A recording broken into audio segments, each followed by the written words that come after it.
Hello, I am Christopher Miller, Senior Director of Education and Community Engagement at the National Underground Railroad Freedom Center. This is a part of our Let's Talk series. We have two community leaders that are here with us. We have Candice as well as Denisha, and they will respectively tell us a little bit more about themselves. This year, I will say that the Black History theme is the Black family, representation, identity, and diversity.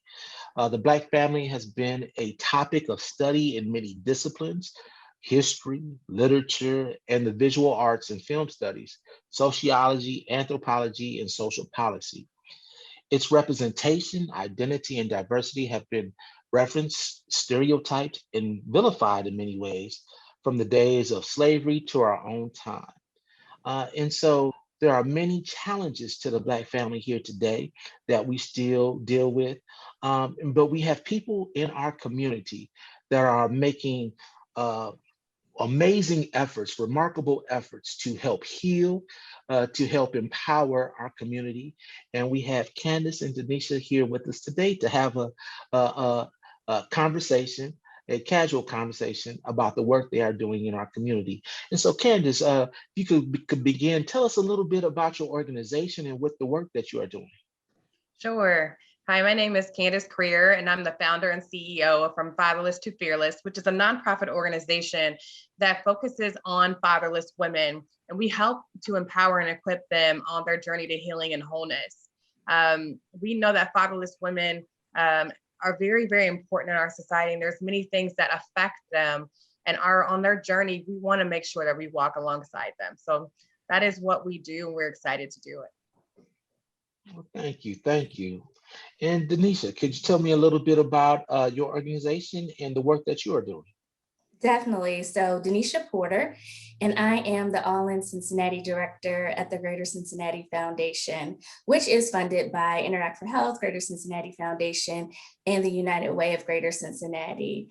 And our whole mission is to dismantle racial inequities in 5 priority areas, which include health, housing, education, economic mobility, and justice, with the goal to uplift or elevate Black women in Hamilton County.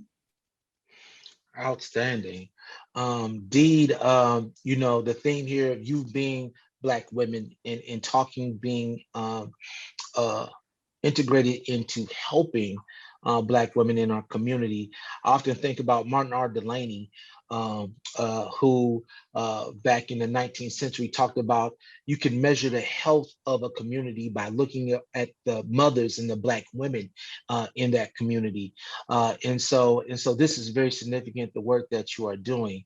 Candice, the name of your organization is From Fatherlessness to Fearlessness.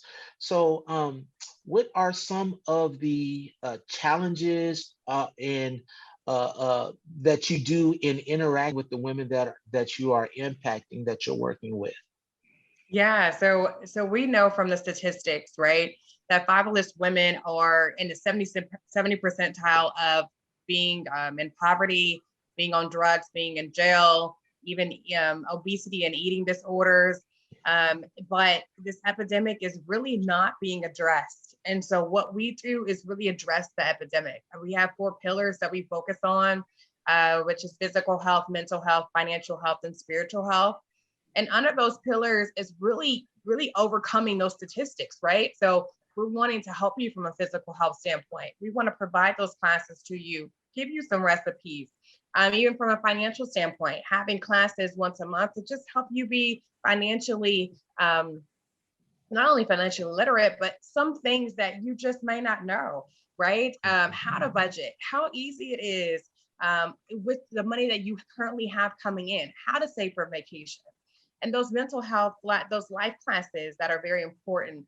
What are affirmations? How do you actually say affirmations daily over your life? How do you heal? We have a signature program called Your Bridge to Healing that focuses on that healing journey and what it means to really overcome. And then our spiritual health journey is really focusing on partnering with churches to have those conversations where they're not being had at this point. So we offer a full range of services for these fatherless women. because we know they need them. And we want to be able to have that open door policy of however they need to be served. I want to make sure that I define what fatherlessness is also. So we're inclusive, not exclusive. So whether your father is in jail or on drugs or just walked away, or whether he's in the next room or emotionally unavailable, we want to make sure that you know that you come to us and we'll help you with that healing journey. So I want to make sure to define that because it can be defined in many different ways. But we don't exclude women. We want to make sure that we walk alongside you and you have that support. Now, Candice, one of the things that you mentioned about is poverty. It's my understanding, Denisha, that you were part of or a report that was recently done here in Hamilton County that relates to our poverty rates. Can you share a little about that report and what were some of the findings or what was revealed from that report? Yeah, definitely. So just to give you some background information about how All-In Cincinnati started, and originally started by a couple of people from each of the funder organizations going to a Policy Link conference in California. And through their interactions with Policy Link and meeting with people at the conference, they really understood that we should bring some of those elements back to Cincinnati as it related to equity. And so what they did is they came back and they formed the core group, the core equity group, and they started to discuss ways that we could really create some strategies around policy and system change to implement in our county. And so with the help of Policy Link, they basically did several different focus groups, talk with community members, stakeholders, and their feedback. And that's how we were able to drill down to those 5 priority areas. Something that also kind of stood out too, but wasn't like a main priority, transportation. And that kind of went through all of our priority areas of health, housing, education, economic mobility, and justice. And so after they did all of that, that data gathering, they created what we call the All-In Cincinnati report. And that was released in 2018. And so after that report was released, that really talked about the racial disparities in each of the areas, they decided that they wanted to hire a director to move those strategies forward. So I was hired to do that. And so currently in our All-In Cincinnati strategic plan, we have about 40 strategies related to policy and system change. And I am happy to say that over the last year, I think we've implemented about 15 of those. So super excited. And that implementation has definitely come from the core team as well as the coalition. So we have about 100 members on the All-In Cincinnati Coalition, and they're from nonprofit organizations, businesses, educational institutions, community members, just everyone in the community who is really dedicated to making Hamilton County more equitable.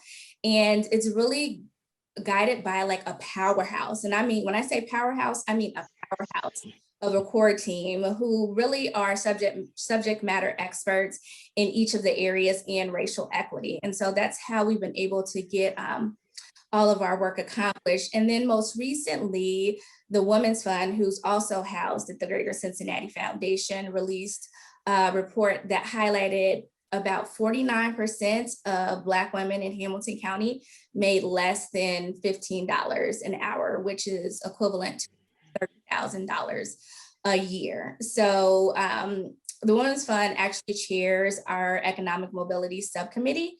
So we're working together to see how we can decrease that number by 25% by 2025. So that's the newest goal that we're looking to address. Can you what is the goal again? Can you repeat that for me, please, again? Yeah, so it's to decrease the 49% by half, about 25% by 2025. Okay. I'm about objectives and about goals. And so absolutely. I know that for many years, the child poverty rate in the city was a national high. I believe it was ranked second. And so if the children are in poverty, more than likely mothers and families and fathers as well are dealing with those issues of dealing with poverty. And so let me ask this respectively, you know, why, Candice, why did you decide to get involved in the work that you are doing? What was your motivation? What inspired you? My motivation was me. I mean, to be honest with you, it's my story. I grew up as a fatherless daughter. My father left at the age of 2 years old, and I didn't have anyone to go to. I didn't have any support system. My mother, she actually had two parents, so she didn't understand what I was going through when it was, the rejection and the anger and the bitterness that was taking root. And by the time I was 19, by the time I was 18, I was running away from home. By the time I was 19, I was introduced to alcohol. I was on the wrong path, dealing with my emotions the wrong way. And from that, we see that when you deal with those emotions the wrong way, you start getting symptoms, right? The symptoms of drug abuse, the symptoms of teen pregnancy, the symptoms of poverty. We see that. And so for me, the perspective is, let's turn this thing, right? Let's focus on the root, and then we can get rid of the symptom, which is what we do. We focus on that root. We got to go way back to the very beginning in order to help these women. So my story is what impacts me to say there's so many women out there right now. We know almost 50% of children live without a father. And as they grow up, this epidemic is just being ignored, right? And so I want to, make some noise. It's time to make some noise. Let's change this thing, and let's do it the right way, and going back to the very beginning to help these women. Thank you. Thank you. I commend you on that work. Being a father of three daughters, I do understand the impactful role a father can have in a young lady's life, and the absence as well, making impact in a girl's life as she grows and develops. And so the work that you do is significant and meaningful. Denisha, you said you're the director of All-In Cincinnati. So what was your motivation as well? I know you talked about, the meeting in California, but you're talking about taking on a very audacious task. So same question, what was your motivation and inspiration to do this work? So for me, I think it was like the logical next step for me in my career.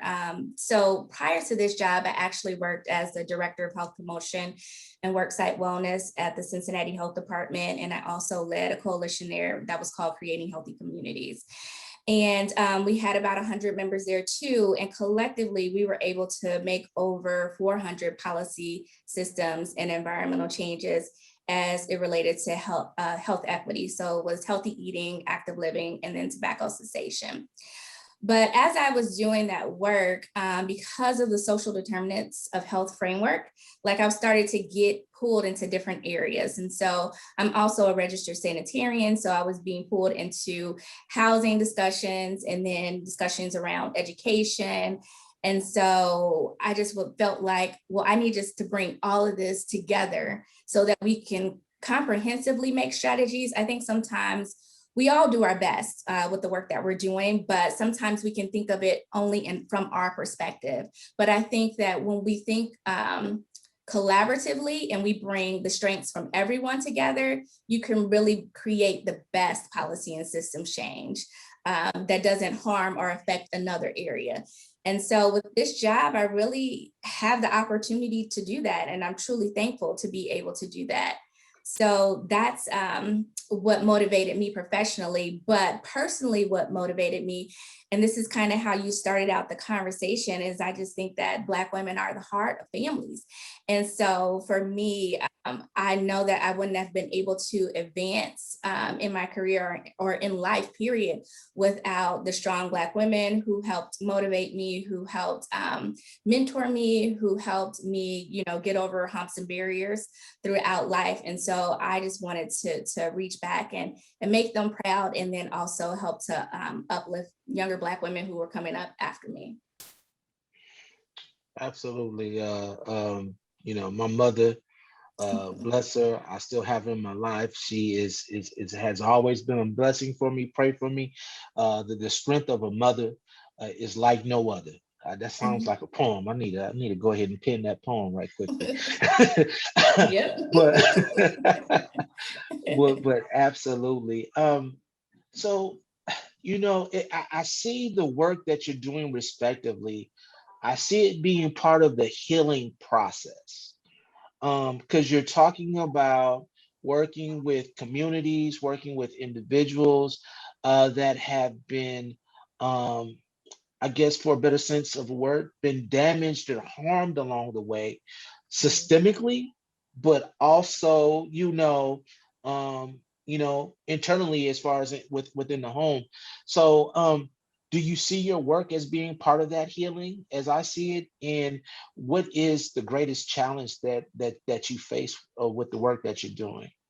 Yeah, I definitely see it as being part of that healing. I'm receiving questions like, how do you know it's working? How do you know it's working? Right. And it's hard to really put that it's working on paper, right? Um, because sometimes it takes a long time for it to work. What we are doing is giving you another option.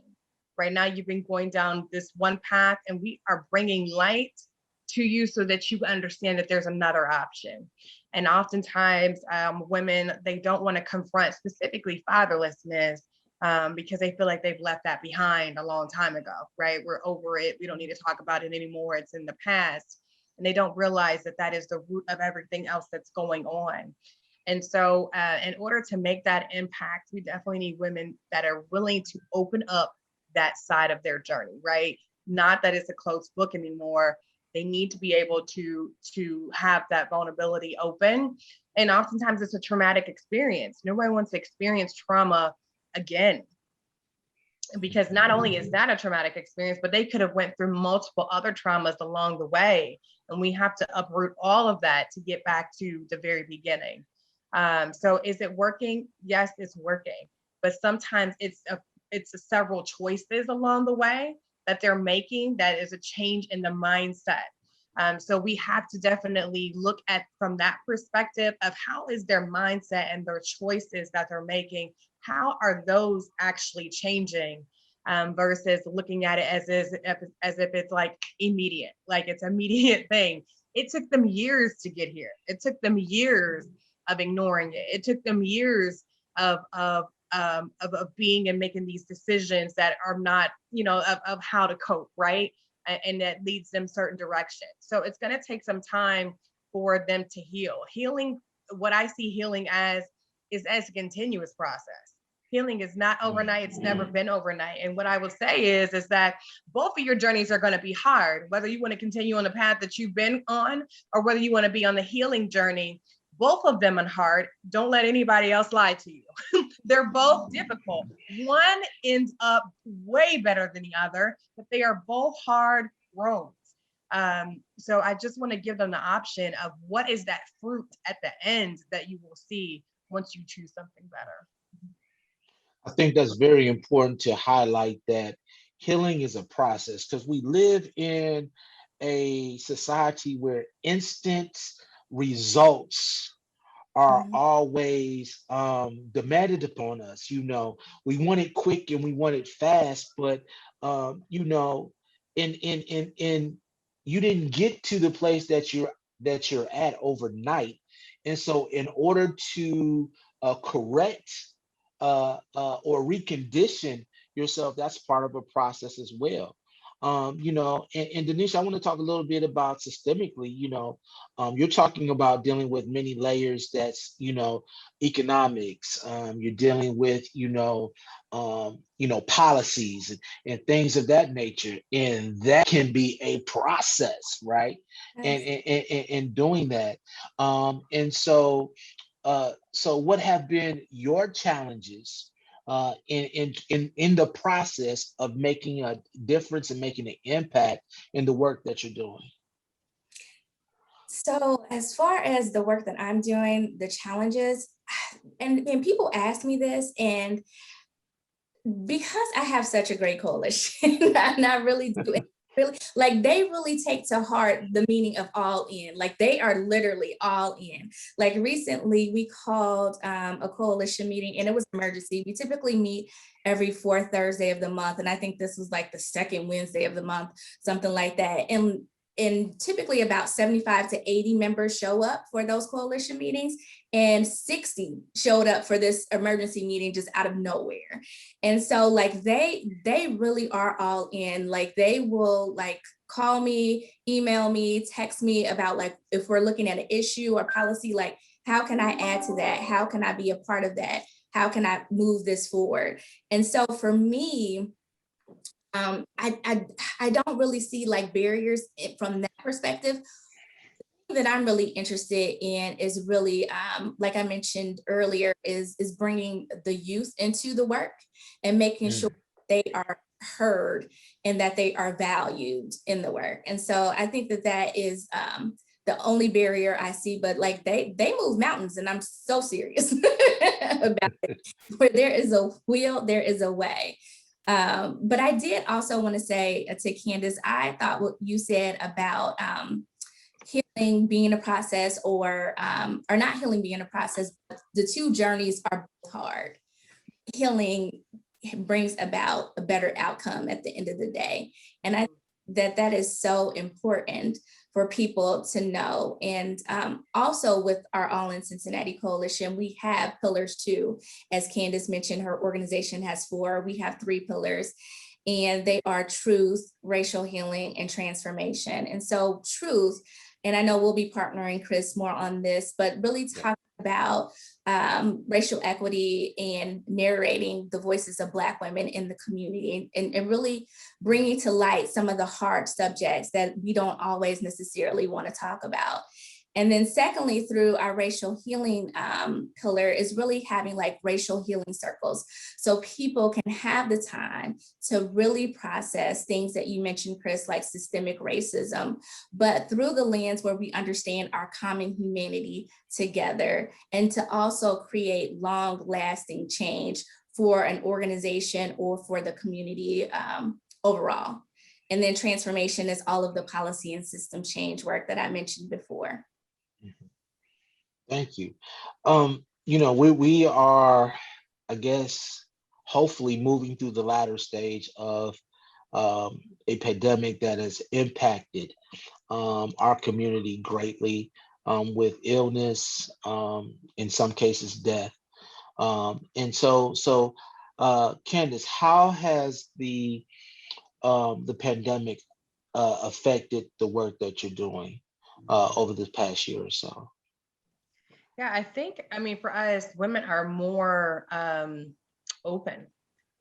They realize that this pandemic has really brought some light, right, to life and what's important and what needs to be done, versus being busy all the time and overlooking what's happening internally and so forth.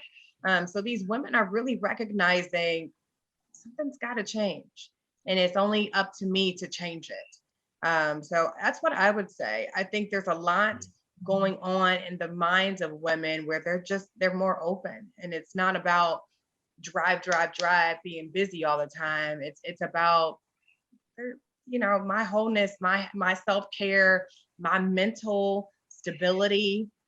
They're looking more on an introspective level. That's great. I think we're all challenged with that, right? To embrace, have a higher priority of self-care. Mindfulness, I know, is something that has been introduced during the pandemic as well, for people in many different sectors in our community. For you, Denisha, did you see any impact from the pandemic, with the pandemic, on the work that you're doing? I know you talked about having an outstanding coalition, but you know, but did some of the work that you're wanting to do, was it derailed or was it enhanced by the pandemic? Could you speak about that? Oh no, so the pandemic really propelled our work, and so people really dug in deeper. And because of that, I know I mentioned about 14 to 15 policy changes, but I'll actually tell you what they were, hopefully through memory. So the very first one under our area of health was partnering with Kroger for them to change a policy around EBT card usage on their online platform. So we were able to change that federal policy, and it was supported through the state and then implemented locally. But the whole idea was to make sure that everybody could utilize their online platform to go pick up groceries in the way that they felt comfortable to do so. And so that was the very first thing that the coalition was able to do. The second thing we were able to do was partner with 8451, and they were creating a food distribution map. So we were able to overlay that with Black women in poverty so that when they were thinking about creating these pop-up distribution places, that they were taking in consideration the most vulnerable in the community. We also worked with the county on creating a declaration around racism as a public health crisis, and I believe you were involved with that too, Yeah. Chris. And then so we're also an organization that is continuing to work with the county with that. All-In Cincinnati was also a part of the city's racial equity task force as well.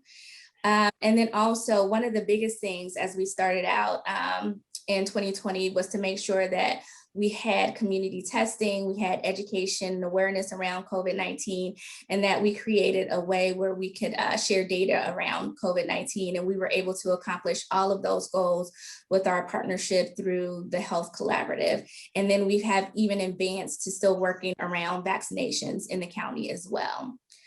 Under housing, we were able to work with our partner list on making sure that we had eviction protection policies available so we can keep people in their homes during the pandemic. And then we also were able to champion the Affordable Housing Trust Fund and to put money in the Affordable Housing Trust Funds. Under, what's that, health housing, under education, we partner with the Cincinnati Public School District to create their anti-racism policy. And we're still working with them as they implement that and roll that out. And I'm still a member of their curriculum subcommittee as well. And then we also worked with several organizations for Wi-Fi and connectivity in the community during the pandemic. Super happy to make sure that we had our students connected so they can still learn through the pandemic.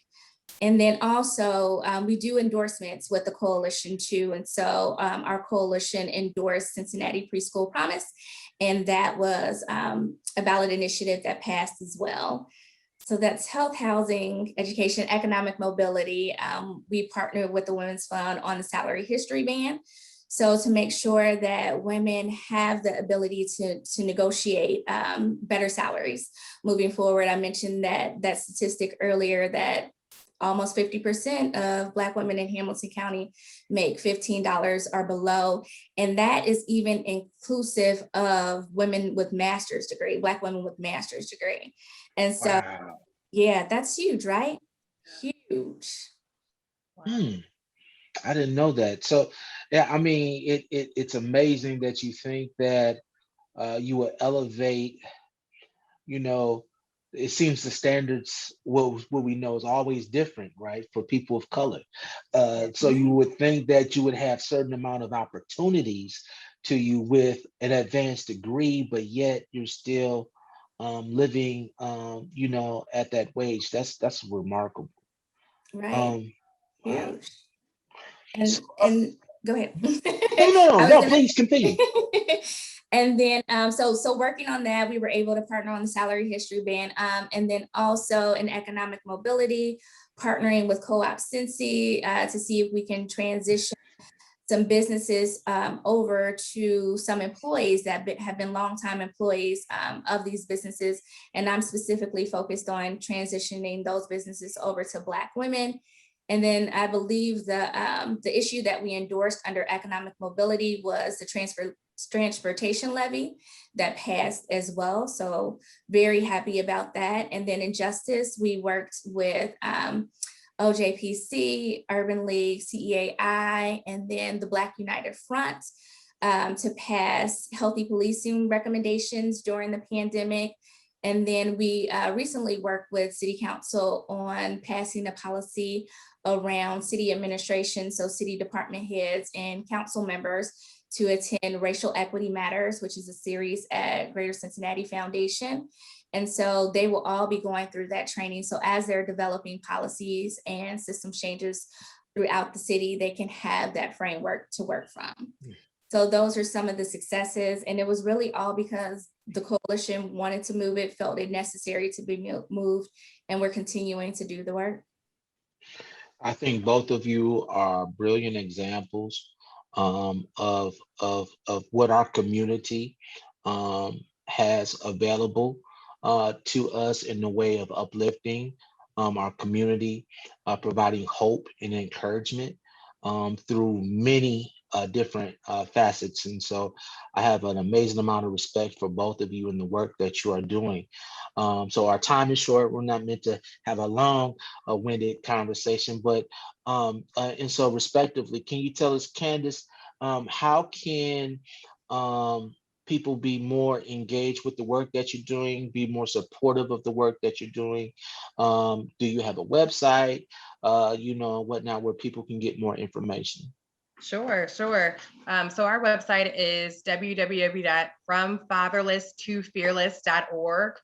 There's a contact form on that site if you want to have any further conversations with us, but definitely come engage with us.